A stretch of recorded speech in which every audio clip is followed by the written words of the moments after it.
السلام عليكم ورحمة الله وبركاته. الحمد لله نحمده ونستعينه ونستغفره ونعوذ بالله من شرور أنفسنا ومن سيئات أعمالنا. من يهد الله فلا مضل له ومن يضلله فلا هادي له ونشهد أن لا إله إلا الله وحده لا شريك له وأشهد أن محمدا عبد الله ورسوله صلى الله عليه وسلم الذي أرسله بالحق بشيرا ونذيرا وداعيا إلى الله بإذنه وسراجا منيرا.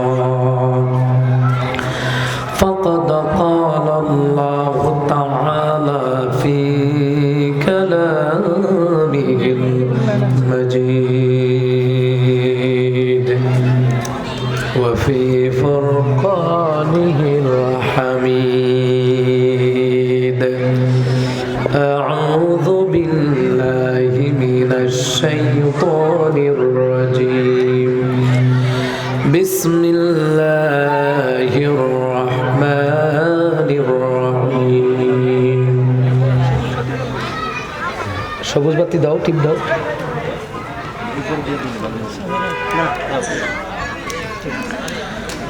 ولقد آتينا لقمان الحكمة أن اشكر لله ومن يشكر فإنما يشكر لنفسه ومن كفر فإن الله غني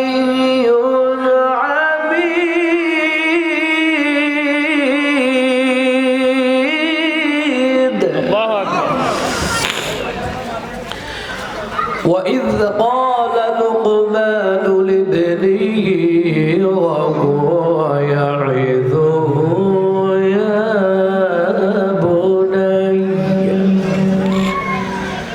يا بني لا تشرك بالله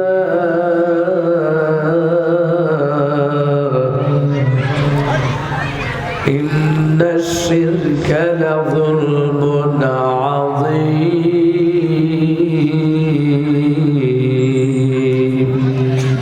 صدق الله العظيم.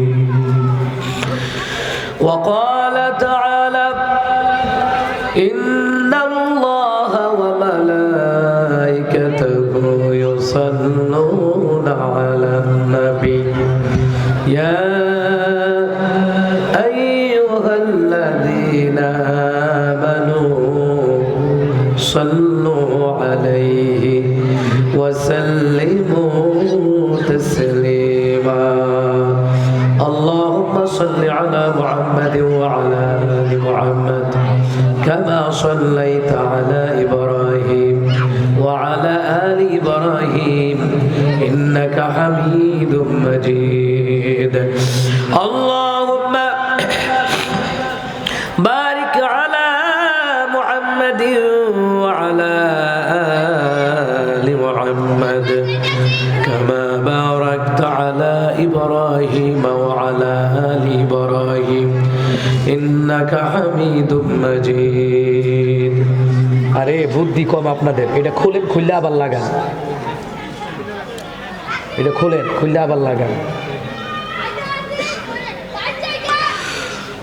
সুবহানাল্লাহ ওয়ালহামদুলিল্লাহ লা ইলাহা ইল্লাল্লাহ সুবহানাল্লাহ ওয়ালহামদুলিল্লাহ লা ইলাহা ইল্লাল্লাহ সুবহানাল্লাহ ওয়ালহামদুলিল্লাহ লা ইলাহা ইল্লাল্লাহ লা ইলাহা ইল্লাল্লাহ মুহাম্মাদুর রাসূলুল্লাহ সাল্লাল্লাহু আলাইহি ওয়াসাল্লাম। সবাই পড়ছি আলহামদুলিল্লাহ, আর জোরে পড়েন আলহামদুলিল্লাহ। ঐতিহ্যবাহী কাসাইট বড় হুজুরের আহ্বানে 2 দিন ব্যাপী বাৎসরিক ইসলামী মহাসম্মেলন। আজকের এই মহাসম্মেলন অনুষ্ঠিত কাসাইট জামে মসজিদ সংলগ্ন মাঠ কর্তৃক আয়োজিত। আজকের এই প্রোগ্রামের সম্মানিত সভাপতি উস্তাজুল উলামা পীর কামেল বিশিষ্ট ইসলামী চিন্তাবিদ মুফাসসির কোরআন আল্লামা আশ-শাইখ আব্দুল ওয়াহাব হাফিজাহুল্লাহ বড় হুজুর কাসাইট, আল্লাহ হুজুরকে কবুল করেন। আর আস্তে বলেন। আজকের এই প্রোগ্রামে আমার পূর্বে আমার প্রিয় ভাই আলোচনা করেছেন বিশিষ্ট আলেমে দ্বীন আল্লামা হযরত মাওলানা রহমতুল্লাহ আল ফয়সাল ভাই, আল্লাহ ভাইকে কবুল করুন। আর আস্তে বলেন আমিন। আজকের প্রোগ্রামে আরও যারা কথা বলেছেন বিশিষ্ট আলেমে বিশিষ্ট ইসলামী চিন্তাবিদ হযরত মাওলানা ইয়াহিয়া মাহমুদ আমার উস্তাদ, আল্লাহ ওনাকেও কবুল করেন। আজকের প্রোগ্রামে আমার প্রিয় বন্ধু আলোচনা করেছেন বাদ আসর থেকে মাগরিবের আগ পর্যন্ত।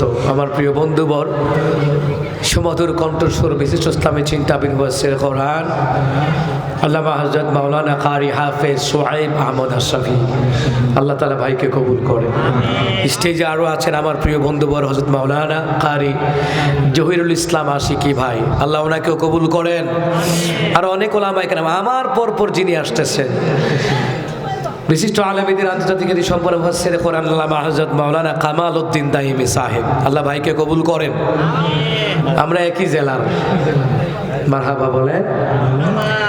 আজকের এই প্রোগ্রামে তারপরে আসতেছেন খতিবে বাঙ্গাল আল্লামা আশ-শাইখ জুনায়েদ আল হাবিবি সাহেব। হুজুর যথাসময়ে চলে আসবেন ইনশাআল্লাহ, আল্লাহ তাআলা হুজুরকে কবুল করেন। আজকের এই প্রোগ্রামে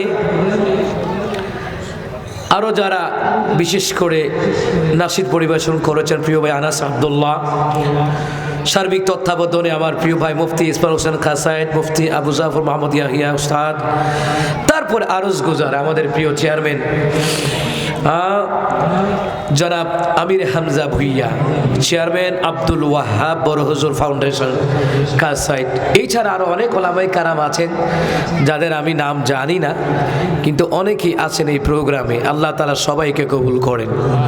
আরও আসতে বলেন আমিন, আরও জোরে বলেন আমিন।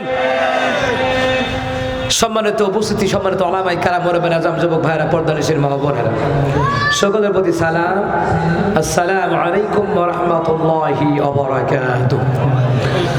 মহান মুনিবের দরবারে কালিমাতু শুকর আদায় করছি, যেই মহান মুনিব আমাদেরকে এই কোরআনুল কারীমের প্রোগ্রামে আমাদেরকে আসার বসার সুযোগ দান করলেন। ওই মহান সত্তার দরবারে সবাই পড়ছি আলহামদুলিল্লাহ। আমি আপনাদের সম্মুখে সূরা লোকমান 114টা সূরার ভিতরে 31 নম্বর সূরার নাম হলো সূরা লোকমান। সূরা লোকমানের 12 এবং 13 নম্বর আয়াত থেকে আমি তিলাওয়াত করলাম। আমি তিলাওয়াত করে যেই সওয়াব পেয়েছি, আপনারা শ্রবণ করার কারণে আপনাদের আমলনামায় ওই পরিমাণ সওয়াব দিয়ে দিবেন কে?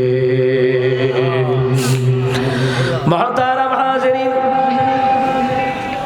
এই সূরা লুকমান কে?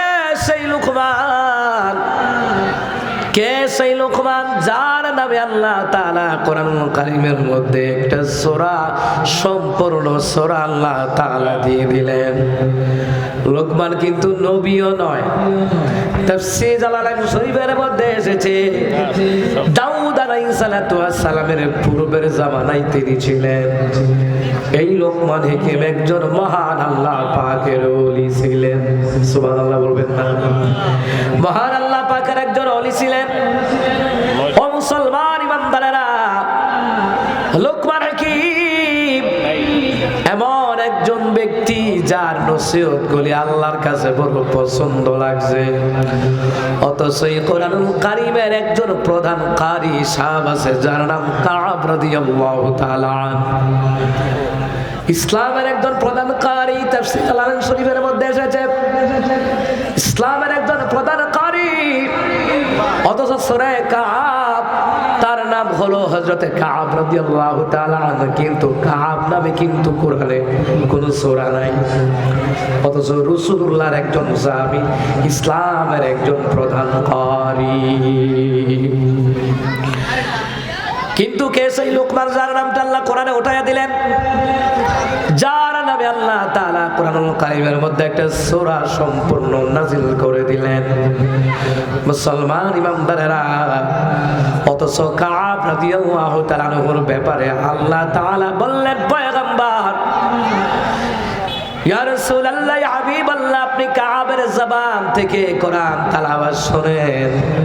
পয়গম্বর নবী বললেন, কাব কোরআন কারীম থেকে তুমি তেলাওয়াত করো। হযরত কাব রাদিয়াল্লাহু তাআলা আনহু তিনি বললেন, পয়গম্বর আমি আপনার সামনে কিভাবে তেলাওয়াত করব, আমার বড় ভয় লাগে। অথচ আপনি রাসূলুল্লাহর উপরে কোরআনুল কারীম নাজিল করেছেন আমার আল্লাহ। সুবহানাল্লাহ বলবেন না? আল্লাহ তাআলা বলেন, হাবিবুল্লাহ এই কোরআনুল কারীম মুখস্থ করার জন্য আপনি বারবার তিলাওয়াতের দরকার নাই। জিবরাইল আলাইহিস সালাম আপনাকে শোনাবে, আপনি শুনবেন, বাকি দায়িত্বটা আমি আল্লাহ তাআলা নিয়ে নিলাম। আপনি শ্রবণ করা মাত্রই আমি আল্লাহ তাআলা গোটা কোরআনের আয়াতগুলি আপনার সিনার ভিতরে আমি আল্লাহ গেঁথে দিব। অথচ এই কোরআন পাহাড় নিতে রাজি হয় নাই, জমিন আসমান নিতে রাজি হয় না। আল্লাহ জানেন আসমান জমিনের মধ্যে সবচেয়ে মজবুত জায়গা হলো পাহাড়। আসমানও মজবুত খুঁটি ছাড়া, জমিনও মজবুত খুঁটি। জমিন যেন কাঁপাকাঁপি না করে, হেলে না দুলে, আল্লাহ পাহাড়কে প্যারাগের মতন ব্যবহার করলেন। মুসলমান ইমানদারেরা, ওই পাহাড়ের উপর আল্লাহ পাক কোরআন নাজিল করেন নাই। যদি পাহাড়ের উপরে কোরআন নাজিল করা হতো, ওই পাহাড় আমি আল্লাহর বয়ে ফেটে বিদীর্ণ হয়ে যেত। আল্লাহ তাআলা সূরা হাসরের মধ্যে বলেন, লাউ আনজালনা হাযাল কুরআনা আলা জাবালিন লারাআইতাহু খাশিআন মুতাসাদ্দিআন মিন খাশিয়াতিল্লাহ।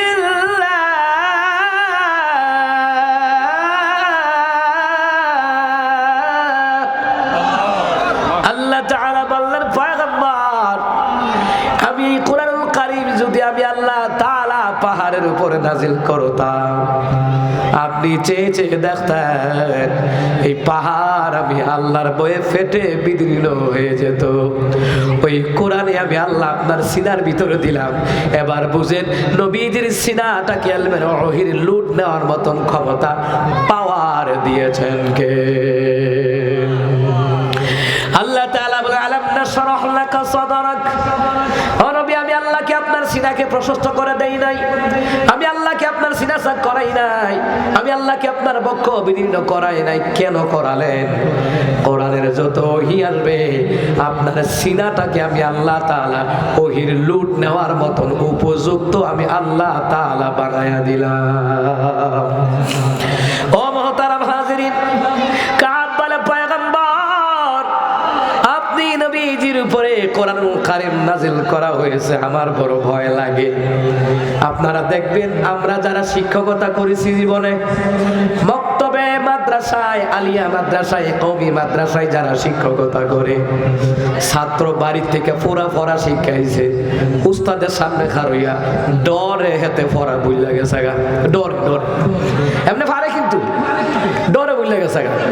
কিরে কাপাকাপি করুস কা, ডরাস কা? হুজুর আপনি আমার উস্তাদ না, আপনি তো কোরআন হাদিসের এলেম শিক্ষক হয়েছেন, উস্তাদ হয়েছেন, আলেম হয়েছেন, মানে আপনার সামনে যে আমি পড়াটা করতেছি আমার ডরে কাফি, ডরে হুজুর, এমনি মুখস্থ আছে পড়া, ডরে।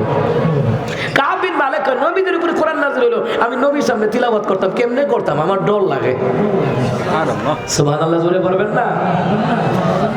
আমার বন্ধুরা, আমার বাবারা, হযরত কাব রাদিয়াল্লাহু তাআলা তিনি বললেন, পয়গম্বর আমি কেমনে তেলাওয়াত করব, আমার বড় ভয় লাগে। নবী বললেন, কাব রে, আমার আল্লাহ বলেছে তুমি কাছ থেকে কোরআন তেলাওয়াত শোনার জন্য। কাব দেখে বলে, পয়গম্বর আল্লাহ তাআলা কি আমার নাম বলছেন নাকি? নবী বললেন, ক্বালা নাআম ইয়া কাব, হ্যাঁ কাব, আল্লাহ তাআলা তোমার নাম নিয়ে বলেছে, তোমার জবান থেকে যেন আমি রাসূলুল্লাহ যেন কোরআন তেলাওয়াত শুনি। শুধু আমি শুনবো না, আমার আল্লাহও শুনবে, ফেরেশতারাও শুনবে। অত সেই কোরআন বর্তমান সমাজে পড়া হয় না। এ মুসলমান, বর্তমান সমাজে কোরআন পড়া হয় না। আগেরকার দিনের মা বোনেরা, আমার দাদা দাদিরে দেখছি সকাল সন্ধ্যায় কোরআন পড়তো। এ বর্তমান মুসলমান, আগে ফজরের নামাজের পরে যার যার ঘরের মধ্যে জোরে জোরে কোরআন তেলাওয়াত পড়তো, আমিও পড়ছি। আলহামদুলিল্লাহ, আমার বাপ মা আমাদের সকল ভাই বোনদেরকে কোরআনের ইলম শিখাইছে। সুবহানাল্লাহ বলতেন না? ভাইরা আমার, বাবারা আমার, ও মুসলমান ইমানদারেরা, ভালো করে গান লাগান। আগের মতন মানুষ এখন কোরআন ঘরের মধ্যে পড়ে না, কয়েকজন মুরব্বী ছাড়া। তবে আমি আমার আম্মা জানের কথা বলি, প্রতি মাসে এখনো 4টা করে খতম দেয়। আমার আম্মা ডায়াবেটিক্সের কারণে চোখে দেখে না, হার্টের রোগী, চোখে দেখে না, চশমা, হাই পাওয়ারের চশমা কিনে দেওয়া হয়েছে, ওইগুলা দেখে দেখে খতম দেয়। আর কয় আব্বারে আমারে বলে, বাবা আমি আমার স্বামীর জন্য, ছেলের জন্য, নাতি নাতনির জন্য, ছেলের বউর জন্য আমি কোরআন খতম দেই, আল্লাহ যেন তোমাদেরকে আপদ বালা মুসিবত থেকে যেন বাঁচায়া দেয়। হ্যাঁ, কত বড় বড় বিপদ আসে, ওই বিপদ থেকে আল্লাহ কোরআনের বরকতে বাঁচায়া দেয়। সুবহানাল্লাহ বলেন। এ মুসলমান ইমানদাররা, গত বছর আমি এই রুটে ড্রাইভিং করতেছি, বিশ্ব রোড দিয়া, এই দিয়ে চান্দরা দিয়া, আখাউড়া দিয়া ড্রাইভিং করে বিকাল বেলায় যাচ্ছি। উজানিসার একটা জায়গা আছে, তিল্লাকপের একটা জায়গা আছে, দরখার একটা ব্রিজ আছে, ব্রিজ দিয়ে নামতেই আগার দাইতেছে প্রাইভেট কার, ফাঁত ফুট করে আইতেছে, মনে হয় যেতে চুরি করতে যাইব। আমি ওভারটেক রুচিতে ফাঁত করে, অন্ধ বাকে ওভারটেক করা নিষেধ, যে মূর্ছাটা ঘুরছে ফাঁত করে আমার সামনে। আমি এখন কি করা, আমি তাড়াতাড়ি আমার গাড়িটাকে, সামনাসামনি মুখোমুখি সংঘর্ষ হইব, তো আমি আমার গাড়িটাকে তাড়াতাড়ি বাম দিকে দিয়েছি। বাম দিকে এক হাতি খারু রয়েছে, হাতি, বুঝেননি কিটা, ট্রাক, এই হাতির ঘরে হাতি খারু রয়েছে, আমার পুরো বাম সাইড বসকাই গেছে। গাড়িতে আমি ছিলাম, আমার ছোট ভাই তারেক ছিল, সবসময় আমার সাথে থাকে, গাড়ি পুরো বসকাই গেছে। আলহামদুলিল্লাহ, ভিতরে একটা আসর লাগে না। আল্লাহু আকবার বলবেন না? আপনি নিজের ছেলে মেয়ের জন্য কয়টা করে খতম দিচ্ছেন? কোন দিছে? খালি তখন ফুতে কামাই খাওয়ায় না, ফুতে ভাত খাওয়ায় না, খাওয়াবো কেমনে? ফুতের লেগে কি দোয়া করছেন? কোন ফুতের জন্য তাহাজ্জুদ করে কয়দিন কাঁদছেন? 5 ওয়াক্ত নামাজ পড়ে, আওয়াবিন 4টা নামাজ পড়ে কয়দিন কাঁদছেন? নামাজই পড়ে না, জিহুতের লেগে কাঁদবো কিটা? কথা কন, ঠিক কি না? আমরা জিহুতের দোষ দালাই, আগে আগে জিহুত কোনো কিছু হইলে বদুয়া দেয়, আল্লাহ তার উপরে ঠাডা ফালাও, তো কয়দিন পরে তার হইছি তাহা দিয়ে চিকিৎসা করার লাগে, তো কার উপরে ঠাডা ফালাইতে কইছো? এই বদ অভ্যাসগুলি ছাইরা দেন, অনেক বাপ মা আছে, এই বদ অভ্যাসগুলি ছাইরা দেন, ছেলে মেয়েরে বদুয়া দিয়েন না, বদুয়া দে আল্লাহ সকাল থেকে যাতে তার চেহারা না দেখি। ও মা এখানটা বেডি স্টু করে হাসপাতাল, টেহা দেওয়ান লাগে এই ফুটে করো নাকি? অকৃতজ্ঞ মানুষকে আল্লাহ ভালোবাসেন। ছেলে মেয়ে ভুল করবে, হ্যাঁ আমরা এই জমিনে ভুল করি, আল্লাহ এই জমিনে আমাদেরকে মাফ করে দেয় তওবা করলে। কথা কোন ঠিক কি না? আমার বন্ধুরা, আমার বাবারা, আমার তখন সূরা রা'দের কথা মনে পড়ে গেল।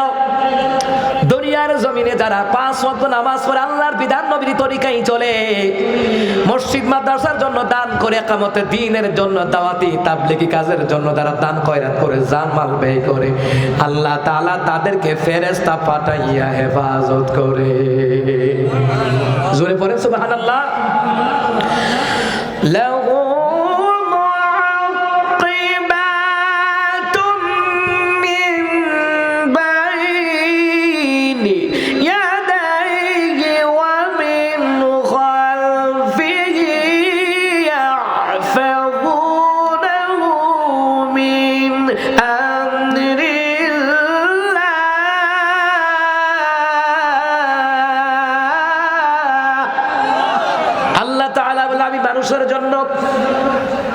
আমি তার সামনে ফেরেশতা দেই, পিছনে ফেরেশতা দেই, ডানে ফেরেশতা দেই, বামে ফেরেশতা দেই।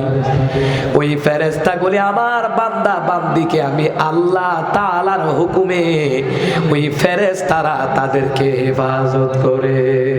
সুবহানাল্লাহ বলবেন না? রাস্তাঘাটে কত দুর্ঘটনাই দেখেছি, গাড়ির মধ্যে গাড়ি বসকাই গেছে, ভিতরে কারো কিছু হয় নাই। এরকম রেকর্ড আছে। 12 সালে দুর্ঘটনা হইল। মুসলমান ইমামদারেরা, কুমিল্লা নাজিরা বাজার পুরা গাড়ি শেষ, ভিতরে আমরা 3 জন, কিছু হয় নাই। আমার লোক একজন আছে, হেতে ফালদা কুম্বেলা জানেন না, এটা জায়গা তে নাইমে ফটো খেয়ে রইছি। আমি তো গাড়ির ভিতরে, গাড়ি ফুটবলের মতন ড্রপ খায়। আইলেনো বাড়ি গেছে তো ফুটবলের ড্রপ খায়, হেতে কুমালে বাড়ি, হেতে হুজুর আমি যখন দেখতাছি বাড়িটা খাইবো, দরজা খুলে ফাট করে নেমে গেছে। হ্যাঁ তার কিচ্ছু হয়েছে না। তো ড্রাইভাররা কইছিলাম ভাই মুখটা ধুইলো, দেখো না কতই চালাইছে, মুখ ধুইতাম না। এই বাধা শুনে না গাধা, অনেক মুরব্বীরা কয় বাধা শুনে না গাধা। আমি কিছু মুখটা ধুলি না। তা আমি ওই দিন সূরা বাকারার 151 নম্বর আয়াতের তাফসীর শুনতেছি, কানো লাগাই আল্লামা সাইদি সাহেবের ওয়াজ আমরা শুনতেছি। তেজে গাড়ি চালাইতে ঘুমা, তো তেজে ঘুমের মধ্যে ফাউডা পড়ছে, জাতা পিকআপের মধ্যে গাড়ি একটা 140। কিটা দেখলাম রে, কিটা দেখলাম, আকারে আইলো বাড়ি খায় ড্রপ খায় রইছে। আমি কি শেষ? আমি তো করতেছি ইন্না লিল্লাহ ইন্না লিল্লাহ ইন্না লিল্লাহ, মুখের অটোমেটিক জব নাইতাস। পিছনে অনেক গাড়ি, পিছন থেকে সব গাড়িগুলো আইয়া কয় হুজুর যেই দুর্ঘটনা দেখলাম, যদি আমরার গাড়ির আগাম সামনে থাকতেন, আমাদের গাড়িটা তো আমরা তো বেদায়া নিলাম বলে কুমিল্লা বিশ্ব রুট। আচ্ছা পিসের গাড়ি মনে করেন এশিয়া, তিসা, স্টারলাইন, সৌদিয়া, চট্টগ্রাম, কক্সবাজার, খাগড়াছড়ির গাড়ি, ফেনী, নোয়াখালী, লক্ষ্মীপুরের গাড়িটি, তো বিশ্ব রুট তো বিশ্ব রুটে গাড়ি একের পর এক। তো আল্লাহর রহমত 500 মিটার ডিস্টেন্স ছিল।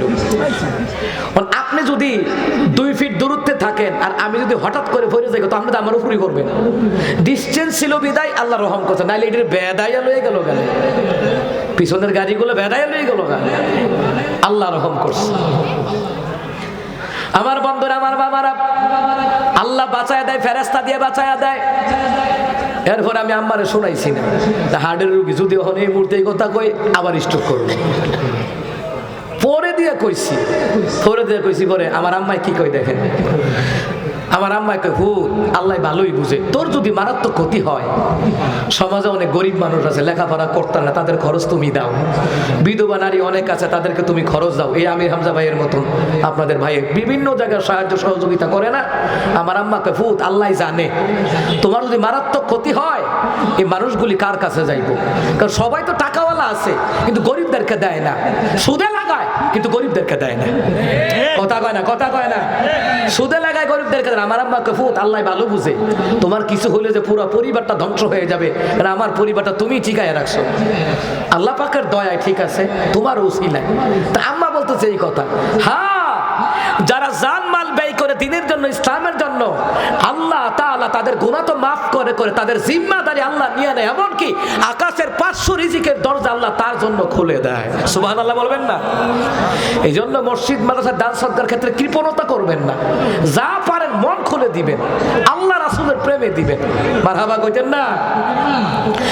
যাই হোক, আম্মা যেটা বলছিলাম কোরআনের বরকত, এই কোরআন যদি যেই ঘরে ঘরে তিলাওয়াত করা হয়, ওই ঘরের মধ্যে ওয়াহিয়া ফি কারি বাইতিহা, ওই ঘরের মধ্যে রহমত পাঠায়া দেন একজন, তিনি কে?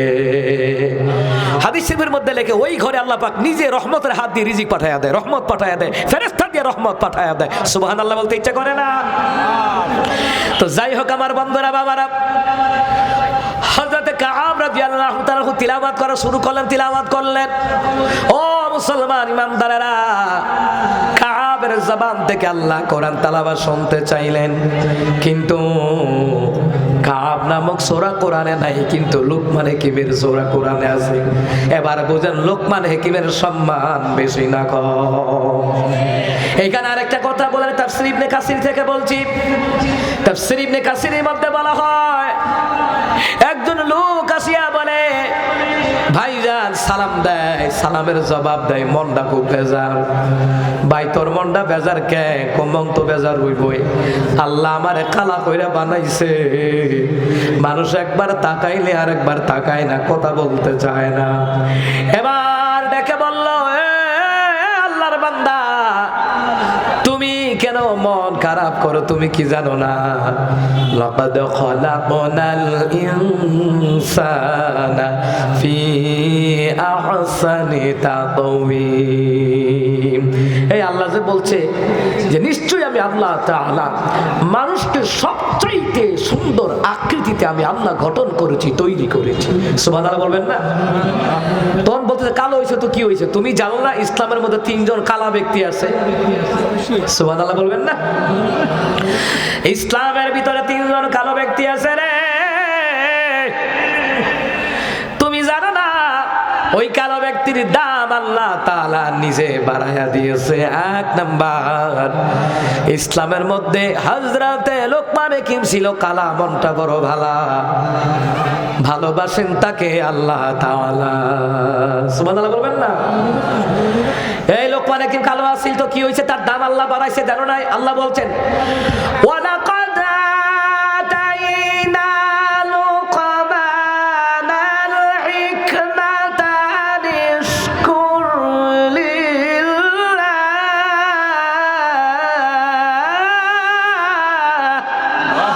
আল্লাহ তাআলা বলেন, আমি অবশ্যই লোকমান হাকিমকে জ্ঞান দান করেছি, প্রজ্ঞা দান করেছি, মেধা দান করেছি, যাতে করে হযরত লোকমান শুকর আদায় করতে পারে। যেন লোকমান আমি আল্লাহর শুকর আদায় করতে পারে।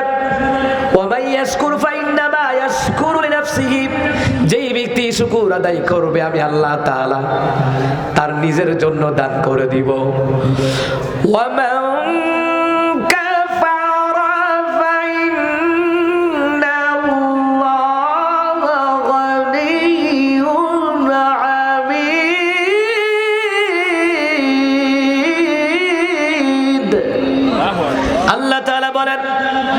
যদি আমার শুকর গুজার না করো আমি আল্লাহ অভাবে পড়ে যাব না, আমি আল্লাহ অভাব মুক্ত।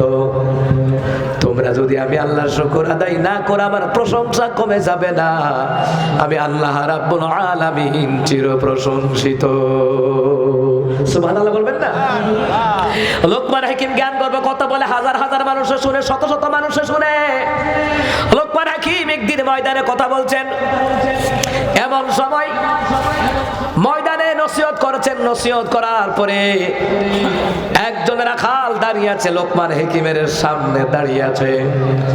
সবাই চলে গেল, ওই লোকটা দাঁড়াইয়া লোকমান হাকিমের কাছে দাঁড়াইয়া লোকমান হাকিমের দিকে তাকায় আছে। বলো, লোকমান হাকিমের দিকে তাকায় আছে। লোকমানে কি ভাই সাহেব তাকায় রইছেন কেন? কিছু কইবেন নাকি? আপনি বাজারও গেলেন, চা খাইতেছেন, একটা লোক আপনার দিকে একই দৃষ্টিতে তাকিয়ে আছে, আপনি কইবেন না ভাই সাহেব কিছু কইবেন নাকি? ঠিক কিনা কম? কিছু কইবেন নাকি? লোকমান হাকিম বলেন, ভাই কিছু বলবেন নাকি? হ্যাঁ কিছু বলবো। কি কয়? ভাই আমার সাথে একজন রাখাল ছিল, দেখতে আপনার মতন কালা, দেখতে আপনার মতন নাকটা সেপডা, দেখতে আপনার মতন বাইটা। আমি চিন্তা করি আপনি কি সেই লোকমান নাকি যেই লোকমান আমার সাথে মাঠে ময়দানে বকরি চড়াইতেন? লোকমান হাকিম কয়, ক্বালা নাআম, হ্যাঁ আমি হলাম সেই লোকমান। সুবহানাল্লাহ বলবেন না? অতীত যে ভুলে যায় সে মুনাফিক।